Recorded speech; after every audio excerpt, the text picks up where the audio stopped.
Hi guys, and today's video is going to be different than my usual travel content on this channel. However, I think this video is equally as important because it will give you an introduction to who I am, how I got to where I am right now, how I am able to travel as much as I do, what I do professionally, and this is going to be outside of YouTube only. We are going to be focusing this video about life outside of YouTube, my life professionally outside of YouTube, because I realized that a lot of these kind of videos about full-time travelers on YouTube are going to tell you the stories of how these people blew up on YouTube, became very famous with their travel content, so they were able to quit their jobs and become full-time travelers, right? Here, you're going to find none of this. So if you are not a content creator yourself, but still dream of this digital nomad lifestyle of full-time traveler, however you want to call it, digital nomad, full-time traveler, doesn't matter, right? If you are dreaming of traveling full-time, at least the majority of your time, and if you don't want to create content online, at least you don't want to put your face on YouTube or TikTok, on Instagram, which is totally understandable. Just so you know, this video might be a good one for you because I'm not going to be mentioning my YouTube journey or my social media journey here right now at all. This video will mostly focus on whether I think university is really relevant these days if you want to become a full-time traveler, whether it has helped me, what I do for a living. I realize that sometimes my travel videos kind of can lack that general context because I'll have these different stories from my travels coming up on my channel over time. But how am I able to travel so much? I need to start sharing a lot more information about myself with you guys to be able to connect more with you. And equally, I would love to hear your stories. Where are you at right now with life? Would you like to become a full-time traveler or part-time traveler? What's your current job? What you dream of doing in the future? Yeah, just please comment down below and let me know your stories. I would love to hear them. That's one of the reasons why I love traveling, because you end up meeting so many different people of different backgrounds, different lifestyles. The main focus of today's video is going to be about university and whether I think that university is really worth it. When I first started university and throughout my entire time at university, I thought my degree was going to be useless in my professional life. Yes, that's what I thought. Now, why did I choose to do a degree if I thought it was going to be useless? Sounds a bit mad, right? Well, because there were two reasons. One reason was because my family wanted me to have a university degree. So I graduated college with a business degree with 3 distinction stars, so 3 A stars. But it's funny because when I did business at college, I really didn't enjoy it. So I got top grades, but I found it very boring and I just didn't want to pursue business or law because I also did law on the side, so like business with kind of more specifically law. I didn't want to study that. My family was very disappointed, but I found videography and filmmaking so much more passionate. I loved working on different productions and just filming with my camera. I absolutely loved everything to do with filmmaking. And ideally, I always dreamt of becoming a documentary filmmaker. So I love animals, I love traveling, I love nature. I really wanted to become a documentary filmmaker. But before I tell you what I do for a living, how I am able to travel full time, and whether I think my university degree was really worth it and whether it helped me in any way to be where I am right now, I'm going to first introduce you to today's sponsor, which this video is once again sponsored by Amber. Amber Student is an online platform where you can book student accommodation near major universities across the globe. It offers an extremely wide selection of student accommodation, such as shared flats, ensuite rooms, and studios. You can simply search your city or your university, and a list of all the available student accommodation will come up. The website is very well designed, with each listing consisting of many pictures and videos in different room types, available to be booked through the website. In case you have any questions, Amber also offers 24-hour personal assistance. For more information and to check out different accommodation that Amber student offers, please check out the first link in my description down below. Thank you, Amber, for sponsoring today's video. So because my family really wanted me to have a degree, and I also really didn't want to miss out on the social aspects of having a university experience.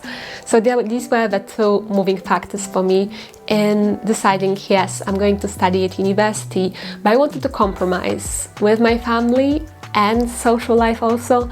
I was not going to enjoy myself if I studied business or law, so I decided to study filmmaking. I was always told that film degrees were useless. I was told that if I want to become a documentary filmmaker, a professional videographer, or just videographer or filmmaker or camera operator, or even video editor of any kind, degree is totally unnecessary. That I just should build my experience from scratch, so do some gigs for free, you know, and try to find different internship and maybe start working as an assistant for film productions.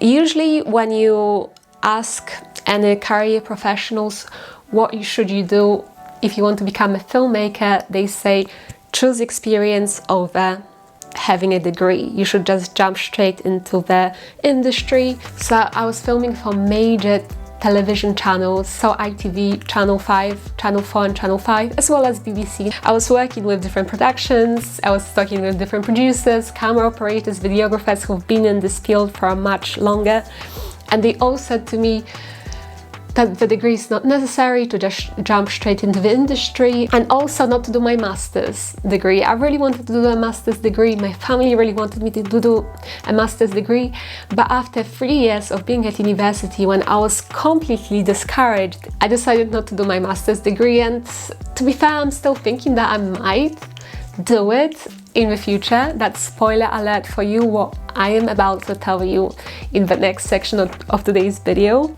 And then in 2020 the pandemic came, and all the different small productions that I was doing and filming for, and all the bits of work I was doing as a videographer, camera operator and video editor have completely stopped. I was not able to work at all as a videographer starting from the pandemic, because UK was closed, even public transport was closed. I couldn't go and shoot for anyone, for any clients. There were no clients because everything got stopped, you know, all the even major series and productions stopped because of the pandemic. And that was the first time in a long time where I found myself really questioning what's next? What should I be doing next? Like, how am I going to manage and pull it through? I've been a freelancer all this time, and freelancers were hit the worst because we couldn't work remotely from home, and there was not a real furlough scheme at the start. Later, I was able to get furlough. Furlough, by the way, I hope you guys know what furlough is, but if you don't know, it's where the government reimburses you for the financial loss. They don't reimburse or send you as much money as you would have gotten if you carried on working, but they give you a percentage of what you would gain back to your account, since you can't work due to all these restrictions that are related to the pandemic.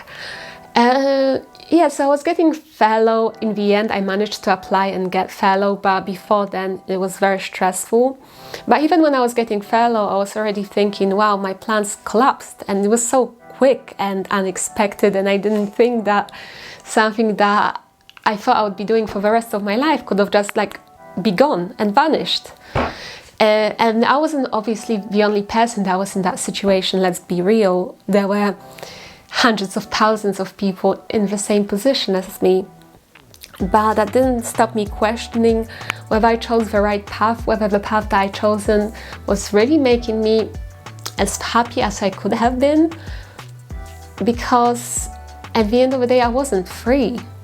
I thought being a freelancer was going to make me free, was going to make me feel free or more free than in a full-time position. And to some degree, yes, of course it does. But if you were a videographer or camera operator working on the same basis as I was very much tied into being in the UK most of the time. I found it very difficult to try to get into the industry, the travel industry, where I would just be filming, traveling the world. To be honest, that industry is male dominated. And, you know, the big productions with filming with animals usually involve huge cameras.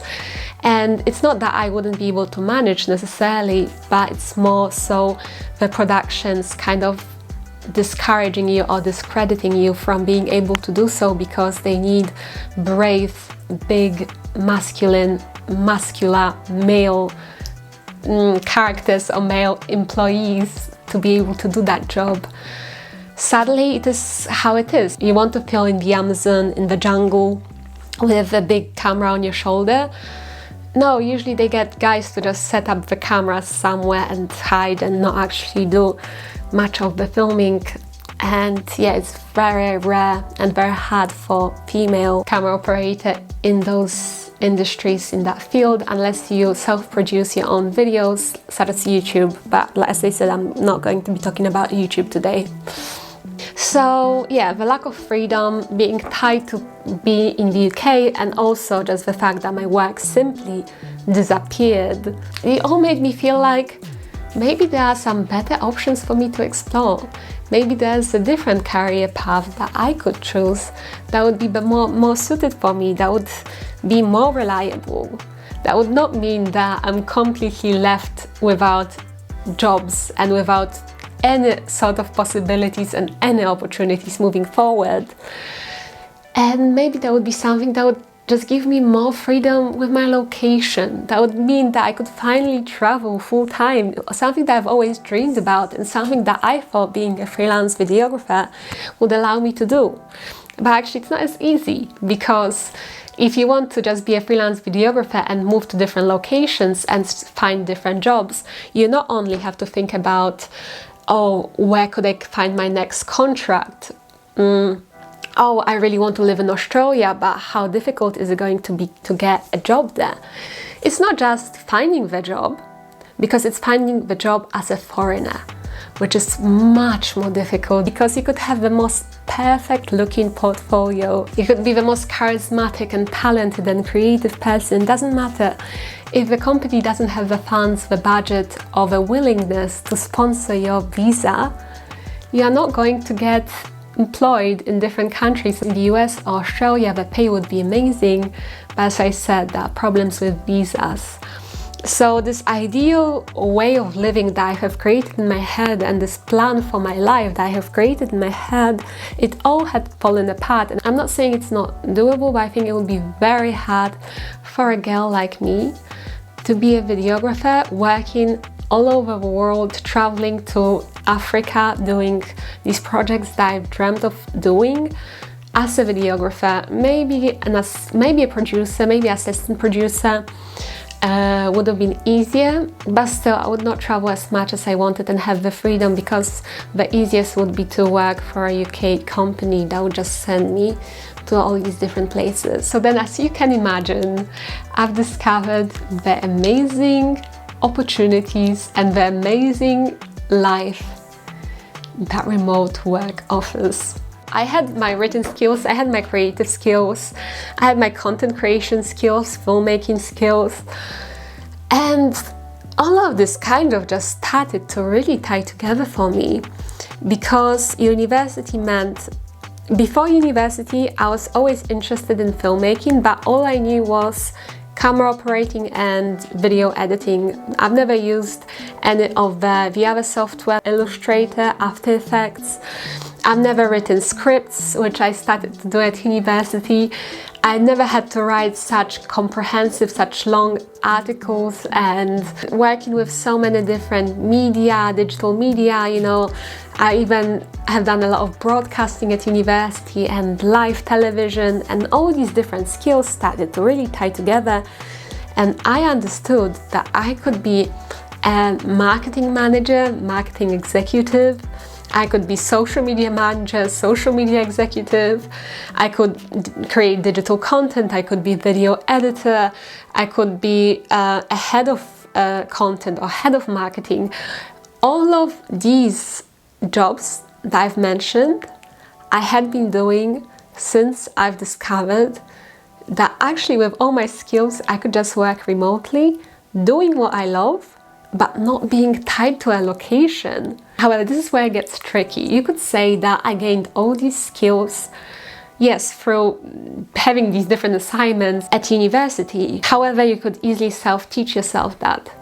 Yes, you could, but if you look on Indeed.com or CVlibrary.com or Indeed.co.uk, if you look on Indeed and you look at all these different job listings, they not only require these skills that I've learned throughout being at university, but they also require a bachelor's degree. Most of these jobs that I've said to you, a very, very vast majority of them will ask you about your university degree, will list in the job listing that they require bachelor's degree. Not so much master's, I've never had this, and I think I'm quite lucky with that. I mean, I still kind of think about doing master's sometimes because I feel like it would make me even more employable. But all of a sudden, when I thought about this career change, but not so much because it's still very much related to what I was doing at university, just not so much actively going with clients and filming for them. But yeah, after this kind of a career change, semi-career change, I realized, wow, my university degree was one of the best choices that I could have made for myself. If you are thinking about uni and you are trying to outweigh the pros versus the cons, I would say, even if right now there seem to be more cons than pros, these things may change for you in the future, and university degree will stay with you forever. There are just these 3 years that may later really help with your life. Even down the line, 20 years from now, you may find your dream job and they will ask for your university degree, and you will think, wow, this actually was useful for me for once. Now I can get my dream job. And this is what I'm going to say to you. Through my travels and through work and through Facebook groups, I have connected with many full-time travelers who will say to you exactly the same thing. On YouTube, maybe it won't be as common because if people are content creators for a living and they just make YouTube videos, then of course they don't need a university degree. But also, I don't think it's a stable career path even when you are very successful with YouTube or Instagram, hence why I didn't want to talk about it, because you are still relying on something that could end in the future. You don't know how long you're going to stay relevant, how long that people are going to watch you for. They can still do these things, but also give you that security, give you that steady thing that you can rely on later in the future. I hope you enjoyed this video and somewhat found it useful. Of course, everyone can have their own opinions, and if you don't agree or you don't find my example very relevant to your life, that's completely fine. We all have our own stories. Once again, I also want to thank today's sponsor, Amber. Thank you so much, Amber, for sponsoring today's video. Please check the link down below to find an amazing range of student halls, student accommodation. And thank you so much for watching today's video. I would love to hear your thoughts down in the comments, as well as your stories. As I said, I'll be replying to the comments, so if you want to share with me where you are at right now in life and maybe about your dreams or your future plans, I would love to hear your stories. But thank you guys for watching. I hope you enjoyed this video, and I'll see you in my next one. Bye!